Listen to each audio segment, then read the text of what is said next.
종소리였군요. 오늘 본문 말씀은요, 사도행전에서 뿐만 아니라 신약 성경에서 가장 중요한 본문이라고 말할 수 있는 그런 장입니다.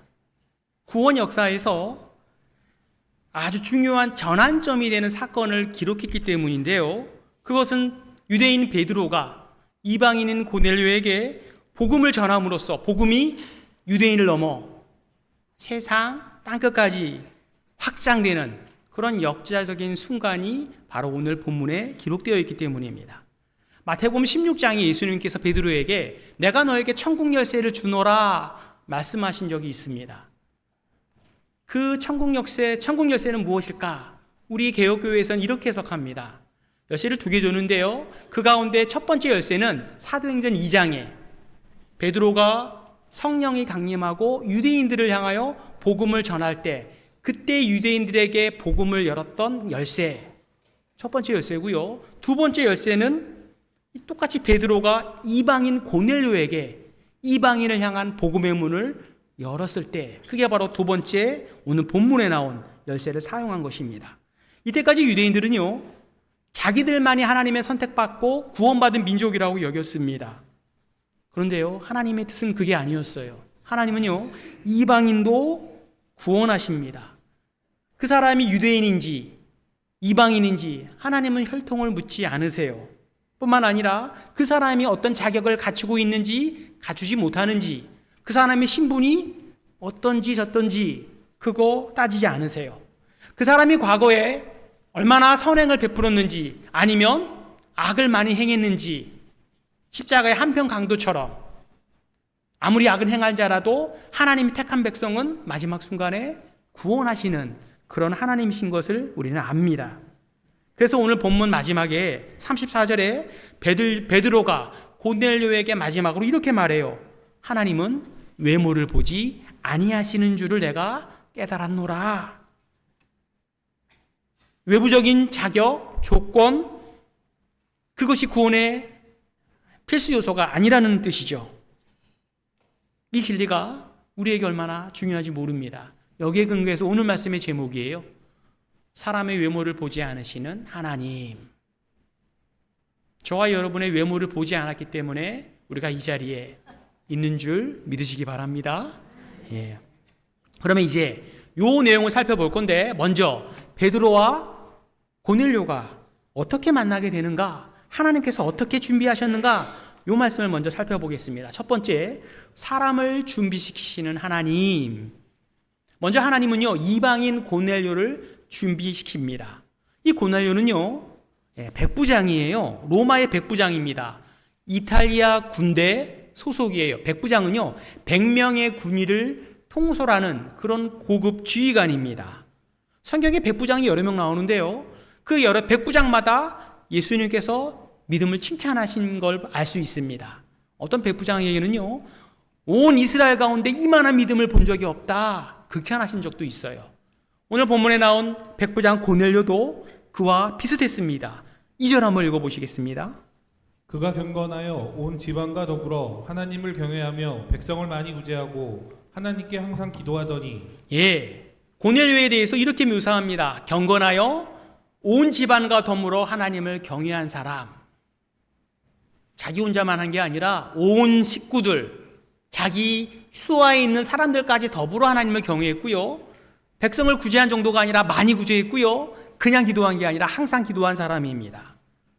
사도행전에 보면은요, 4가지 부류의 사람이 나옵니다. 첫 번째는 유대인, 베드로겠죠. 그 다음에는 사마리아 사람이 나와요. 이 사마리아 사람은요, 유대인과 이방인의 혼혈된 사람입니다.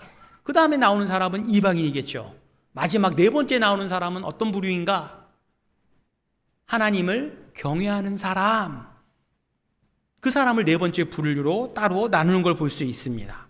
그러면 하나님을 경외하는 사람은 어떤 사람이기에 이렇게 따로 구분했을까? 이들은요, 이방인임에도 불구하고 하나님을 섬기는 사람을 가리킵니다. 회당 예배에도 열심히 참여했고요, 누구보다 기도도 열심히 했습니다. 본문에 나온 것처럼 구제도 잘했어요. 다만 한 가지 안 한 게 있는데 그건 무엇인가? 할례를 받지 않은 것입니다.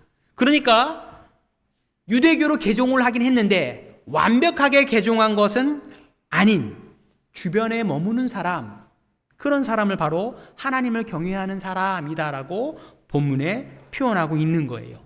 유대인들이 보기에 유대교로 완전히 오지 않았지만 하나님을 경외하는 사람, 좋게 봤을까요? 나쁘게 봤을까요? 괜찮은 사람으로 좋게 여겼다는 것을 우리는 볼 수 있습니다.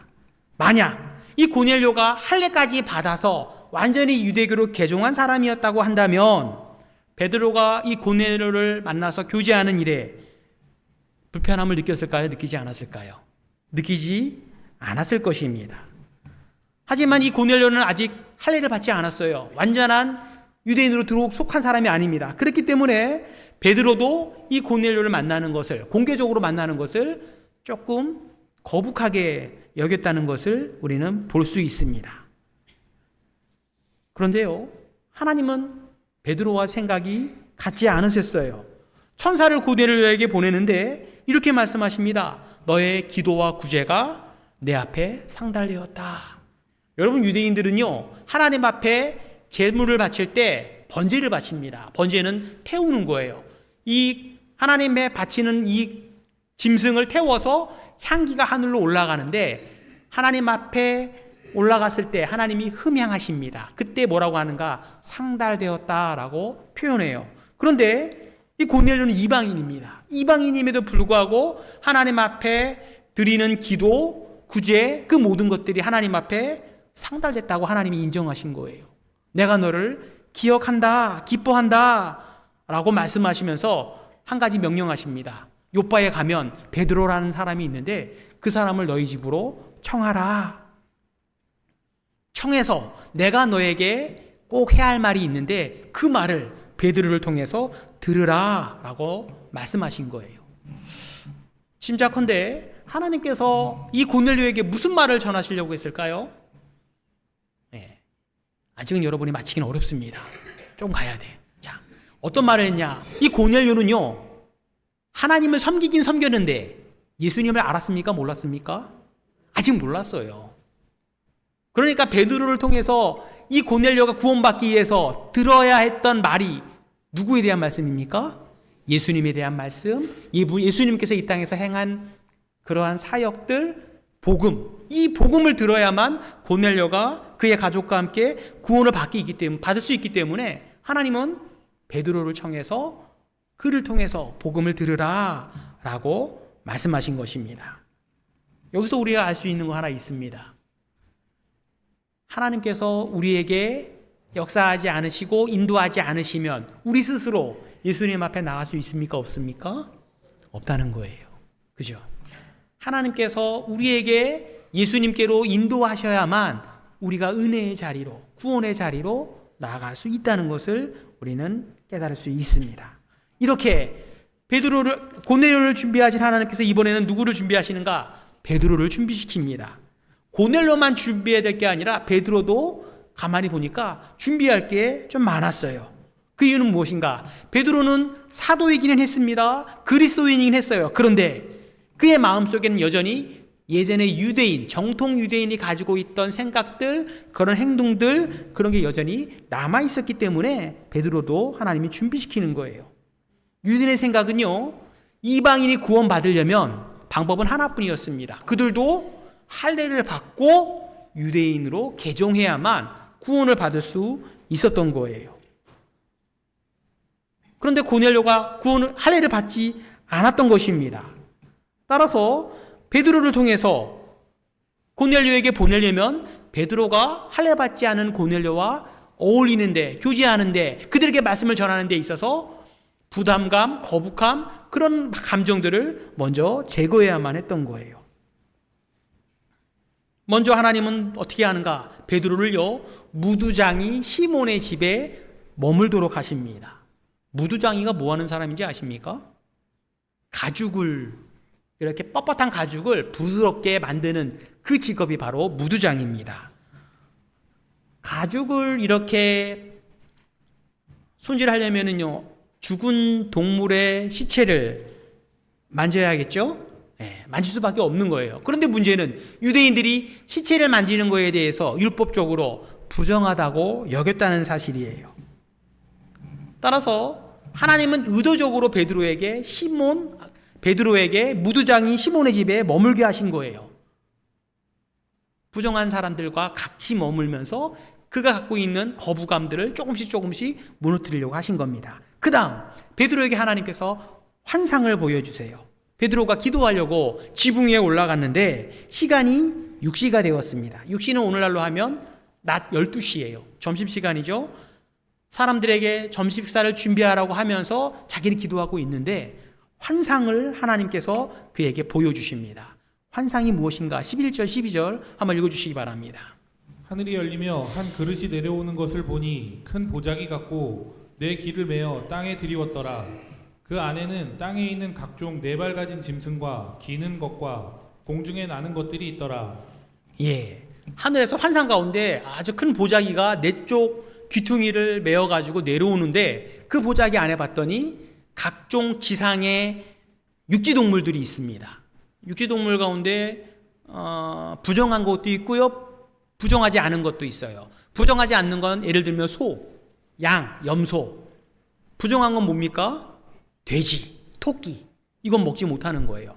그것만 있는 게 아니라 기는 것도 있었습니다. 뱀, 파충류, 곤충 이런 게 있었는데 그 중에 부정한 게 무엇인가? 뱀, 그죠? 그 다음에 곤충은 먹지 못했습니다. 메뚜기는 먹을 수 있어요. 마지막 공중에 나는 것도 있었습니다. 새겠죠? 박쥐 같은 겁니다. 먹을 수 있는 거는 비둘기였는데요, 먹지 못하는 게 있습니다. 맹금류, 그러니까 매, 독수리, 까마귀. 왜 못 먹냐? 이것들이 막 짐승 사체 같은 거 먹잖아요. 부정해서 먹지 못한 거예요. 그러니까 그 환상 가운데 보자기 속에 보니까 부정한 거, 부정하지 않은 거 다양하게 섞여 있었습니다. 그런데 하나님께서 베드로에게 명령하시는 거예요. 거기 있는 짐승을 잡아먹으라. 아마 배고프신 걸 알고 계신 것 같습니다. 잡아먹으라고 하나님이 명령하셨는데 베드로가 뭐라고 합니까? 그럴 수 없습니다. 먹을 수 없습니다. 하나님의 명령하셨는데 대놓고 불순종하고 있습니다. 베드로가 왜 그랬을까요? 지금까지 율법의 음식 규례에 따라서 자기는 한 번도 부정한 음식을 먹어본 적이 없었던 거예요. 또 한편으로 하나님께서 이것을 통해서 마치 다니엘, 사드락, 메삭, 아벳느고를 음식 가지고 시험했던 것처럼 자신을 혹시 시험한 건 아닐까라는 생각이 들어서 하나님, 저는 율법에 따라 먹을 수 없습니다 라고 거부한 것입니다. 그런데 이런 베드로에게 하나님께서 가장 중요한 말씀을 오늘 하세요. 15절인데 같이 한번 보겠습니다. 15절 같이 한번 읽어볼게요. 시작.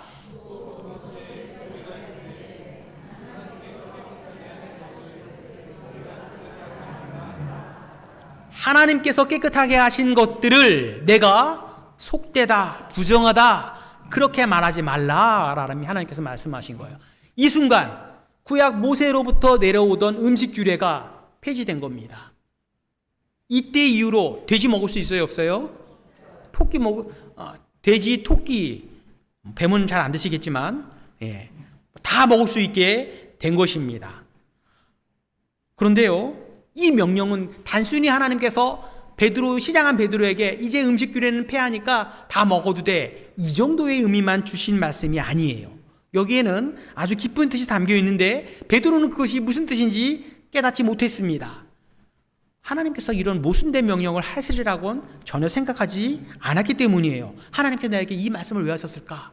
나에게 무슨 의미를 하신 것일까?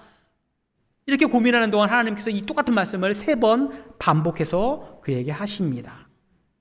무슨 의미는 여전히 몰랐지만 베드로는 하나님께서 무언가 아주 중요한 가르침을 내게 주고 계시는구나, 그런 것을 마음에 두고 계속 느꼈던 거예요. 그런데 그때 마침 고넬료가 보낸 사람이 베드로에게 도착합니다. 하나님의 완벽한 타이밍이에요. 이방인이 왔다는 말에 베드로는 만나길 주저합니다. 그런데 성령 하나님께서 베드로에게 이렇게 말해요. 의심하지 말고 그들과 함께 가라. 내가 그들을 너에게 보내었느니라. 베드로는 성령의 말씀대로 내려가서 그들에게 묻습니다. 왜 오셨습니까? 그들이 이렇게 말해요. 자기의 주인인 백부장의 고넬료에 대해서 소개하고요, 하나님의 천사가 백부장 기도 중에 나타나 베드로를 초청해서 말씀을 들으라, 자초지정을 이렇게 설명합니다. 이걸 다 들은 베드로가 놀라운 반응을 보여요. 23절 한번 읽어주시기 바랍니다. 베드로가 불러들여 유숙하게 하니라. 이튿날 일어나 그들과 함께 갈새 요바에서 온 어떤 형제들도 함께 가니라. 이방인들이었어요. 처음에 베드로는 이들을 만날 생각이 없었습니다. 그런데 어떻게 했습니까? 그들을 불러들여 어떻게 했습니까?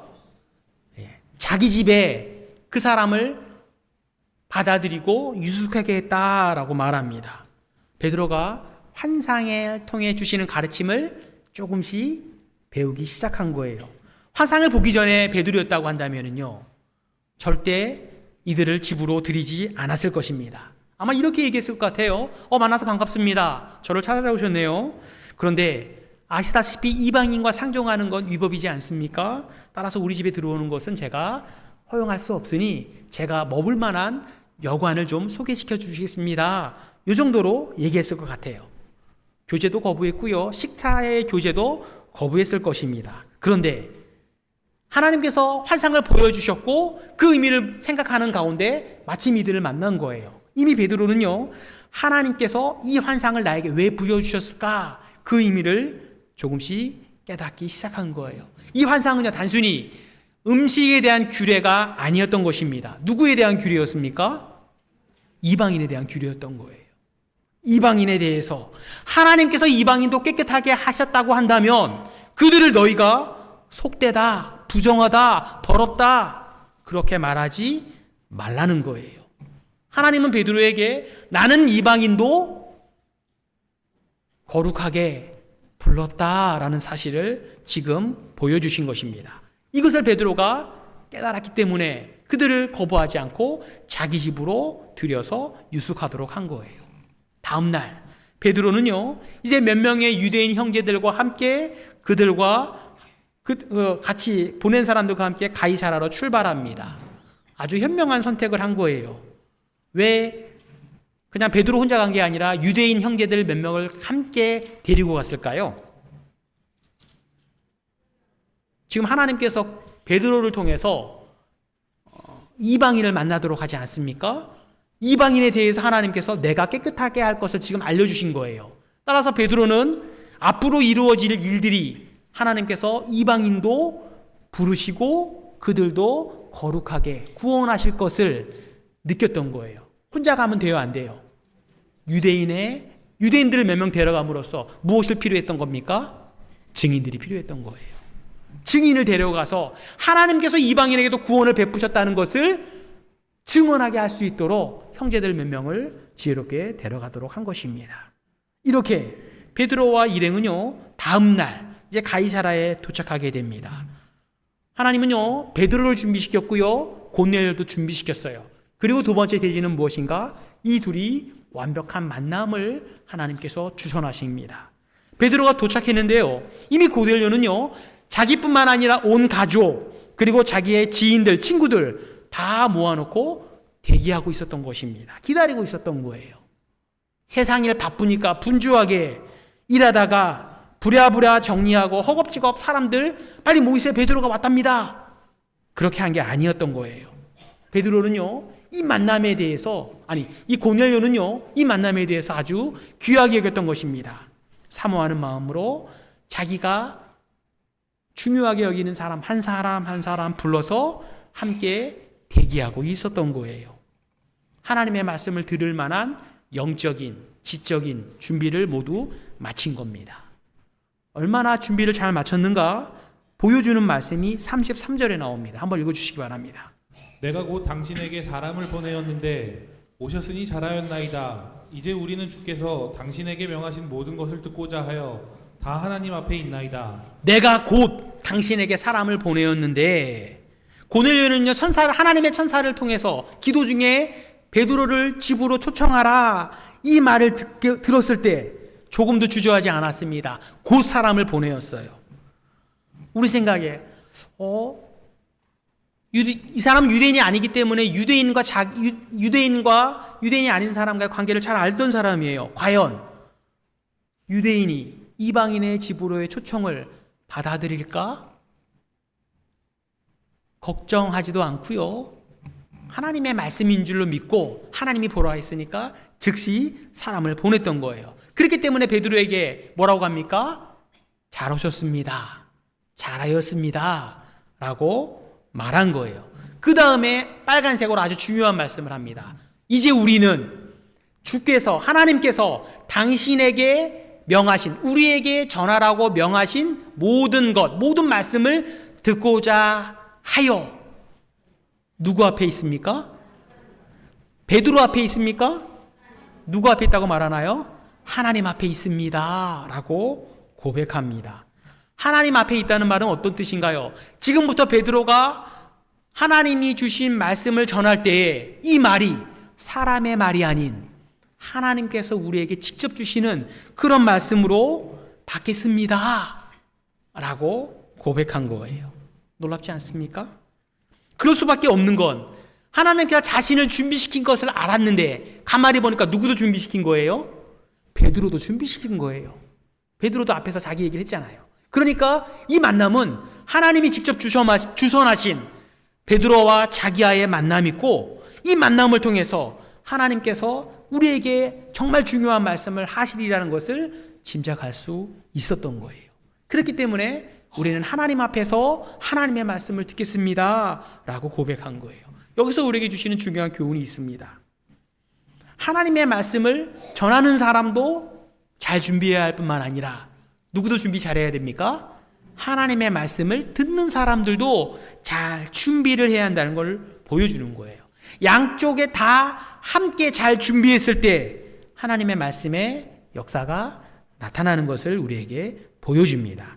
만약에 베드로가요, 여전히 이 환상을 봤음에도 불구하고 하나님의 말씀을 들었음에도 불구하고 이 의미를 이때까지 깨닫지 못했다고 한다면, 그래서 여전히 이방인에 대한 편견을 가지고 있었다고 한다면 이방인에게 복음을 전하는 이 일이 잘 됐겠습니까? 늦춰졌겠습니까?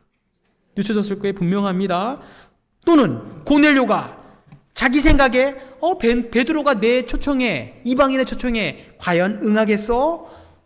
주저하는 마음이 조금이라도 있었다면 이 일은 제대로 진행되지 않았을 수도 있습니다. 중요한 건 무엇인가? 하나님께서 준비시키는 거예요. 여러분이 누구를 만나는 것도, 여러분이 저의 설교를 듣는 것도 누가 준비하는 거예요? 하나님이 준비하는 거예요. 그런데 하나님이 준비시키실 때 저는 설교를 열심히 준비해야 되고 여러분들은 말씀을 들을 준비를 잘 해야만 한다는 것을 우리에게 보여주는 것입니다. 그러면 우리는 어떻게 준비해야 될까요? 여러분, 지금 예배 시간에 지금 한참 설교가 진행 중입니다. 아직까지 안 끝났어. 언제 끝나? 라고 마음이 핸드폰을 보고 시간을 보는 분도 계시는데요. 여러분이 오늘 예배 시간에 와서 정말 제 말이 아닌 하나님의 음성을 정말 잘 받고 싶으시다면 가장 좋은 방법, 무엇을 준비해야 됩니까? 여러분의 마음을, 하나님의 말씀을 들을 수 있는 그런 좋은 마음밭으로 준비하는 과정이 필요해요. 사모하는 마음으로, 어떻게든 하나님의 음성을 듣겠다는 마음으로 귀 기울여 들을 때 역사가 나타나는 겁니다. 여러분, 오늘 아침에 어떤 마음으로 교회에 나오셨나요? 혹시 싸우셨나요? 주일날 잘 싸우죠. 별것도 아닌 걸로 싸웁니다. 그죠? 주일날 이렇게 주차하면서 오는데 좀 불편하다 보니까 좀 짜증이 났나요? 나면 안 됩니다. 어떤 마음으로 내가 설교를 지금 듣고 있는가? 준비된 마음으로 설교를 듣고 있는가? 아니면 주일이니까 습관적으로 교회에 나왔다거나, 혹은 날도 더운데 밖에 약속 사람들 다 취소하고 간만에 교회나 나가볼까 하는 마음으로 나왔을 수도 있을 거라고 생각합니다. 중요한 건요, 저와 여러분이 고넬료와 같이 하나님께서 윤석헌 목사를 통해서 지금 주신 말씀을 듣고자 하여 내가 누구 앞에 있나이다? 하나님 앞에 있나이다. 저를 보지 마세요. 저는 그냥 평범한 사람입니다. 저를 보지 마시고 하나님 앞에 있나이다. 그런 준비된 마음으로 나올 때 하나님의 음성을 여러분이 들을 수 있는 거예요. 하나님이 여러분에게 꼭 필요한 말씀, 위로의 말씀, 소망의 말씀을 여러분에게 반드시 주실 줄 믿습니다. 저는 열심히 설교 준비하겠습니다. 둘이 다 잘 될 때 저와 여러분 가운데 놀라운 은혜의 역사가 나타나기를 소원합니다. 이렇게 됐고요. 만남이 이제 이루어졌어요. 이제 마지막 베드로의 깨달음을 좀 봐야 됩니다. 이게 제일 중요해요. 28절 한번 읽어주시기 바랍니다. 이르되 유대인으로서 이방인과 교제하며 가까이 하는 것이 위법인 줄을 너희도 알거니와 하나님께서 내게 지시하사 아무도 속되다 하거나 깨끗하지 않다 하지 말라 하시기로. 이전에 베드로는 뭡니까? 유대인으로서 이방인과 교제하며 가까이 하는 것이 위법이라는 것을 베드로도 알고 있었고 그런 사람이었습니다. 그런데 이제는 환상을 본 이후에는 어떻게 바뀌었습니까? 하나님께서 내게 지시하사 아무도 속되다 하거나 깨끗하지 않다 하지 말라. 이 아무는 누굴까요? 이방인입니다. 너는 이방인이라고 해서 함부로 속되다 하거나 깨끗하지 않다 그렇게 말하지 말라고 말씀하신 거예요. 왜 이렇게 말씀하셨을까요? 실제로 이방인이 생각한 것보다 덜 부정해서였겠습니까? 아니면 이방인이나 유대인이나 부정하는 게 비슷비슷하니까 그들을 더 속되다고 말하지 말라고 말씀하셨을까요? 둘 다 아닙니다. 유대인이나 이방인이나 하나님 앞에서는 다 부패한 죄인이에요. 부정하기는 마찬가지입니다. 의인은 한 사람도 없고요. 선을 행하는 사람도 없고요. 하나님을 찾는 사람도 하나도 없었습니다.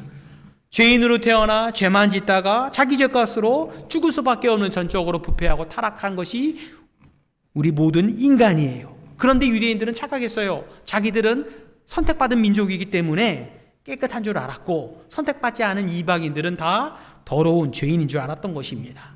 하나님은 말씀하세요. 너나 도토리 키재기다. 둘 다 구원받기에 합당하지 않은 부패한 죄인에 불과하다. 그런데 그런 죄인들을 향해 누가 오셨습니까? 예수님이 오셨어요. 예수님께서 그들의 모든 죄를 대신 지시고 십자가에 달려 죽으시고 부활하셨습니다.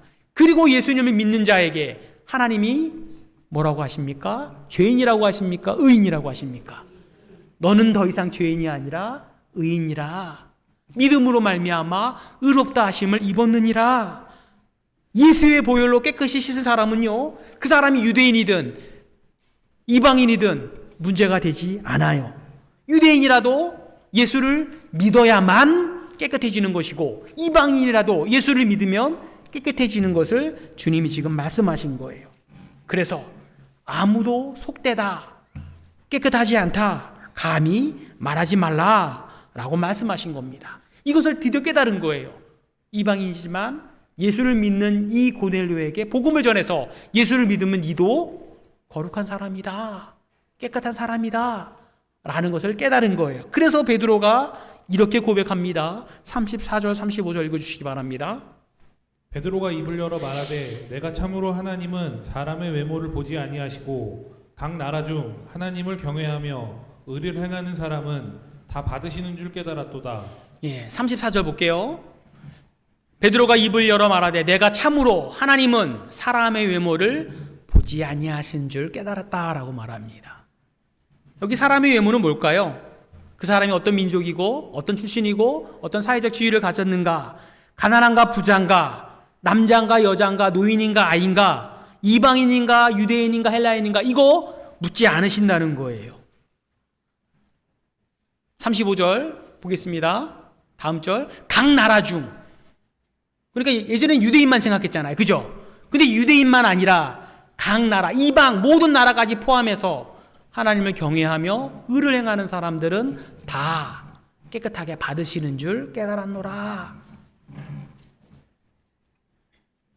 여러분, 하나님께서 외모를 보지 않았다는 것이야말로 저와 여러분에게는 너무나 감사한, 아주 중요한 그러한 사건이라는 것을 우리는 알아야 됩니다.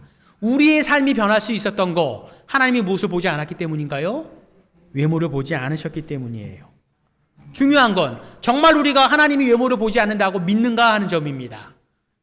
여러분, 그거 믿으십니까? 사람들이 좀 헷갈리는 게 있어요. 편견을 갖는 것과 외모를 보는 거, 여러분 이거 두 개 같은 걸까요? 다른 걸까요? 다른 겁니다. 왜 다를까?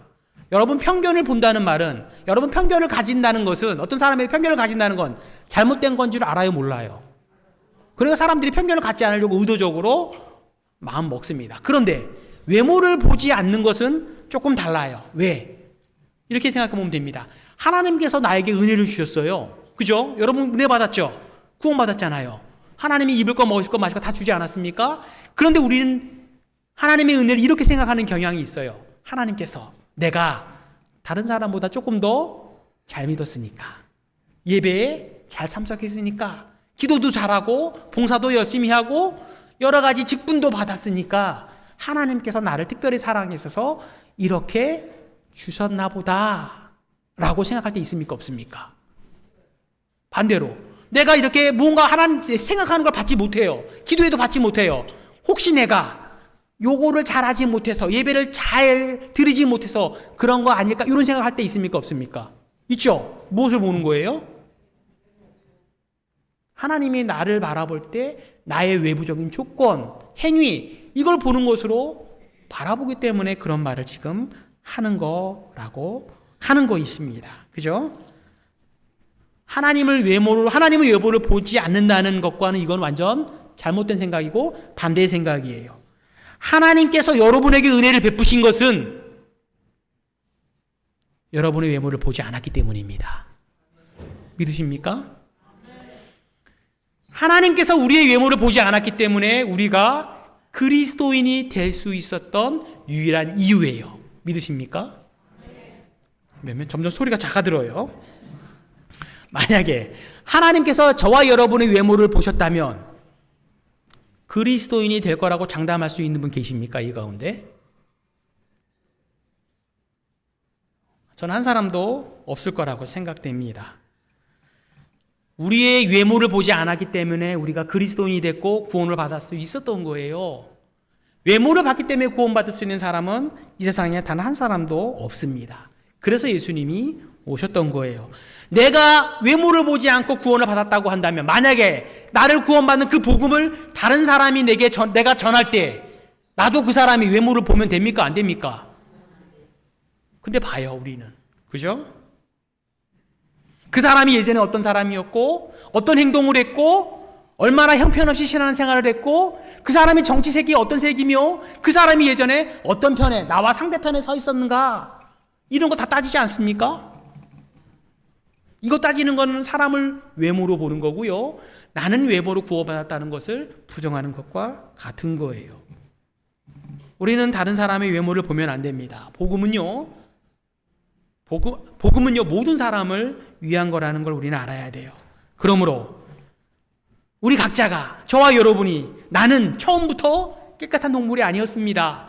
나는 기는 동물이었고요. 하늘의 나는 시체를 먹는 그런 부정한 동물이었음에도 불구하고 하나님의 은혜로 우리를 그리스도 안에서 하얀색 보자기 안에서 깨끗하게 선언받았다는 그런 사람이라는 것을 내가 인정할 때, 그때 비로소 다른 사람에게 복음을 전할 수 있는 준비가 된 거예요.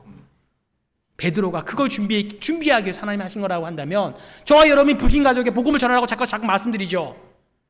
여러분이 불신 가족들에게 복음을 전하려면 여러분도 베드로처럼 준비돼야 돼요. 여러분의 의를 내려놓으시기 바랍니다. 여러분의 외모를 내려놓으시기 바라고요. 누구를 외모로 판단하면 안 되는 거예요. 저와 여러분이 복음을 전할 그 사람이 누구인지 중요해요, 중요하지 않아요? 왜 중요하지 않습니까? 하나님은 그 사람의 외모를 보지 않아요. 그죠? 그러니까 우리는 누구에게든지 복음을 전할 수 있습니다. 그리고 그 사람이 좀 형편없고 이 사람이 도무지 믿을 것 같지 않은 그런 악해 보이는 사람일지라도 하나님이 외모를 보지 않기 때문에 소망이 있습니까, 없습니까? 있어요. 끝까지 전하시기 바랍니다. 하나님은 긍휼히 여기시고요. 하나님이 여러분을 지금 준비할 수도 있는 거예요. 그 사람도 언제 준비할지 모르지 않습니까? 언제 완벽한 만남이 있을지 모르잖아요. 우리가 잘 준비할 때 그 사람을 만날 수 있고, 그때 하나님께서 그 사람을 변화시킬 수 있는 것입니다. 아울러 교회 안에서 주변 다른 믿음의 형제, 그 사람을 함부로 외모로 평가하지 마시기 바랍니다. 그 사람이 어쨌다더라, 저쨌다더라, 그 사람 예전에 어쨌다더라, 이렇게 말하는 사람은 외모를 보는 사람이고요. 하나님이 나를 구원하는 걸 외모 때문에 구원했다고 잘못 믿는 사람입니다. 조금 나라 다를 수 있습니까? 없습니까? 믿음이 연약할 수 있어요? 없어요? 그러면 연약한 대로 그 사람을 인정하고 용납하고 함께 가는, 세워지는 우리 교회가 되어야 합니다. 두 가지 말씀드렸어요. 하나님은 준비시키십니다. 우리는 준비를 잘해서 하나님의 때에 우리가 구원하고 싶은, 우리가 전도하고 싶은 사람들 잘 준비하기 바라고요. 외모를 보지 않기 때문에 우리도 외모를 보지 않고 끝까지 복음을 전하는 저와 여러분 되시기를 주님의 이름으로 축원합니다. 기도할게요. 하나님 감사합니다. 이방인 고넬료를 통해 고넬료를 구원하기 위하여 베드로를 준비시키시고 또한 고넬료를 준비시켜서 완벽한 만남 가운데 고넬료를 통해서 이방인들도 하나님께서 깨끗하게 하시고 구원하신다는 귀한 진리를 가르쳐 주심에 감사를 드립니다. 하나님은 외모를 보지 않으셨고 그로 인하여 우리가 구원받았음을 알고 형제를 외모로 판단하지 않게 하시고 어떤 형제라도 반드시 하나님께서 구원할 줄 믿고 복음을 전하는 저희들 되게 하옵소서. 예수님의 이름으로 기도합니다. 아멘. 찬송가 300